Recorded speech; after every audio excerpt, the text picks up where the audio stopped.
घोटाले के मुख्य रूप से 3 बिंदु हैं और 3 बिंदु हैं चंदा चोरी, आपने कौड़ियों के दाम से जमीन ली और बड़े दाम पर ट्रस्ट को बेची, इसमें ट्रस्ट के लोग भी संलग्न रहे, तो चंदा चोरी पहला मामला है। दूसरा मामला है श्री राम जन्मभूमि ट्रस्ट ने तो सिर्फ 70 एकड़ जमीन अधिग्रहण किया है, उसके आसपास की जमीनों को सस्ते दामों पर उन लोगों ने खरीदा जिनको इस पूरे ब्लूप्रिंट के बारे में पता था। वो सारे के सारे भाजपा नेता हैं जिनके कुछ नाम आपको मैंने बताए, साझा किए। वो एमएलएज हैं, वो महापौर हैं, वो अधिकारी हैं, वो पूर्व विधायक हैं, कुछ पूर्व सांसद हैं। और यही नहीं, और तीसरा मुख्य बिंदु यह है कि यह जमीन दलितों की हड़पी गई। जिस जमीन को आप खरीद नहीं सकते थे, जो न्यायालय में मामला चल रहा है, वो जमीनें तक हड़पी गई। महर्षि रामायण विद्यापीठ ट्रस्ट की जो बेची हुई जमीनें थी वो तो अभी जांच के दायरे में है और ये जमीनें अधिकारियों के रिश्तेदारों ने खरीदी हैं।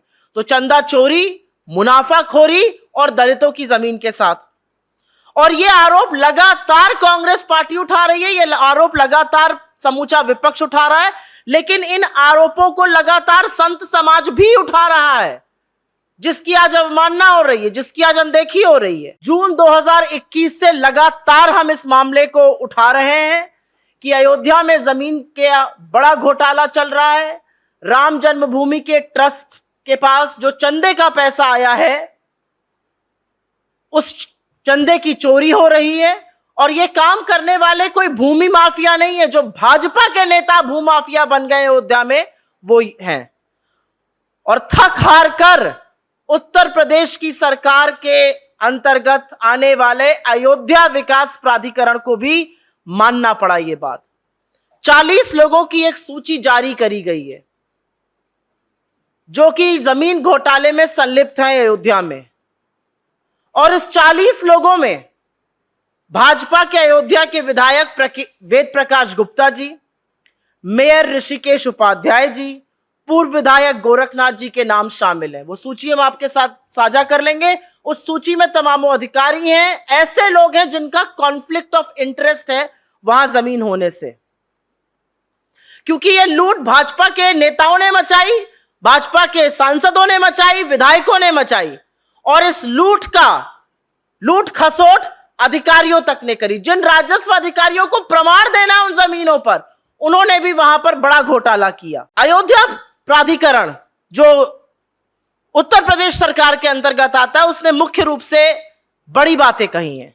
उनका कहना है कि अयोध्या के विधायक वेद प्रकाश गुप्ता जी के भतीजे तरुण मित्तल जी ने 1.25 करोड़ की जमीन खरीदी।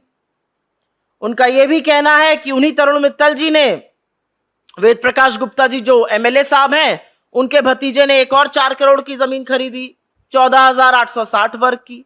उनका आगे कहना है कि ऋषिकेश उपाध्याय जी ने सुप्रीम कोर्ट के फैसले से 2 महीने पहले 18 सितंबर 2019 को 30 लाख रुपए में एक भूमि खरीदी, और बाकी सारी चीजें तो सार्वजनिक रूप से अवेलेबल ही हैं। आपको याद ही होगा कि कैसे राम जन्मभूमि मंदिर ट्रस्ट के सचिव चंपत राय जी के, उस ट्रस्ट के सदस्य अनिल मिश्रा जी, उस ट्रस्ट के सदस्य महापौर भाजपा के नेता ऋषिकेश उपाध्याय जी की मिली भगत से 2 करोड़ की जमीन 10 मिनट के अंदर 18.5 करोड़ की राम जन्मभूमि ट्रस्ट को बेची गई। आपको यह भी ज्ञात होगा कि ऋषिकेश उपाध्याय जी के भतीजे जो भाजपा के आईटी सेल के नेता भी हैं, दीप नारायण उपाध्याय ने 20 लाख की जमीन को 2.5 करोड़ में बेचा। दीप नारायण उपाध्याय जी ने तो गिफ्ट में मिली हुई गिफ्ट डीड से मिली हुई जमीन को भी नाप दिया, टिका दिया मंदिर ट्रस्ट को। तो आज सवाल एक बहुत बड़ा है, अगर ये आस्था के साथ खिलवाड़ नहीं है, अगर ये चंदा चोरी नहीं है, अगर ये मुनाफाखोरी नहीं है, अगर ये भगवान राम के नाम पर होने वाली लूट नहीं है, तो वो लूट क्या है? हम लगातार जांच की बात कर रहे थे, और विडंबना देखिए, जांच कौन करेगा? जांच करेगा एक लो लेवल का ऑफिसर उत्तर प्रदेश की सरकार में, वो ऑफिसर जिसके रिश्तेदारों ने जमीन वहां खरीदी हुई है।